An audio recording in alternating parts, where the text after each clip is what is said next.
Today's video is sponsored by AlgoMonster.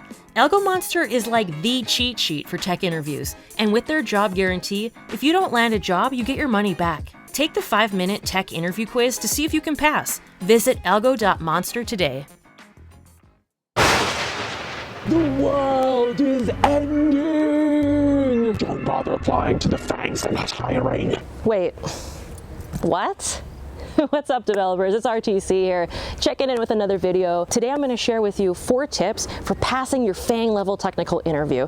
Now, I've heard a lot of chit chat these past couple months. Some people are saying, oh, the FAANGs aren't hiring, don't bother. Don't listen to that. The FAANGs are definitely hiring, and that's really not the big problem people are facing right now as software engineers looking for a FAANG level job. The problem is getting to that technical interview and passing it. So rather than feed you a bunch of doom and gloom, I decided to consult with a few people who have been to these interviews and or work for these tech companies. So without further ado, I'm going to share with you 4 tips for passing your technical interview at a FAANG. Tip number 1. Don't rush into a problem. As Candace notes, ask clarifying questions to the interviewer on the problem to make sure that you have all the information you need. Gabe, a software engineer at Google, emphasizes this as well. He says, don't rush into a problem. Take your time.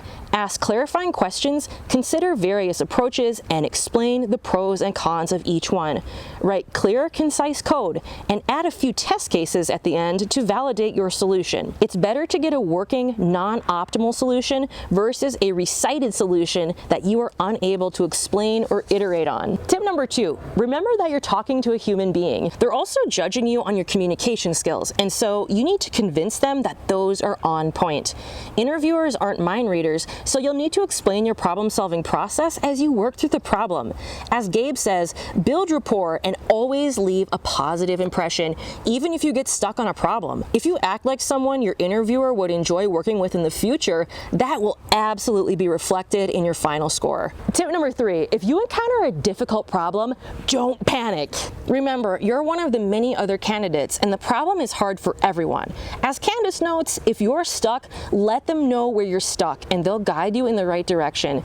This whole technical interview thing may seem like torture, and no doubt, some people probably enjoy seeing you scream when you're asked to write a function that takes a square-shaped, n-by-n, 2-dimensional array of only 1s and 0s and returns a Boolean representing whether the input matrix contains a square whose borders are made up of only 0s. And please note that a 1x1 square doesn't count as a valid square for the purpose of this question. In other words, a singular 0 in the input matrix doesn't constitute a square whose borders are made up of only 0s. A square of 0s has to be at least 2x2.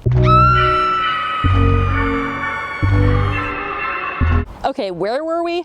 Oh yeah, there probably are a few sick puppies out there who enjoy seeing you struggle, but the vast majority of people at that interview table want to see you succeed. In other words, when you get a difficult problem thrown your way during a technical interview, it's nothing personal. Now, if I could just have you go merge those sorted arrays while you partition those palindromes, we'll be good to go. And finally, tip number 4. This one's coming from the savage scientist who succinctly states, be confident and own your mistakes. Nobody likes making mistakes, but when you take responsibility for them during the interview, it shows your employer that you're more interested in solving the problem rather than simply trying to save face. There's a saying in this industry, fail fast. And it's actually seen as a pretty good thing in software systems because when something fails immediately and visibly, bugs are easier to find and fix. The same idea can be applied to your technical interviews.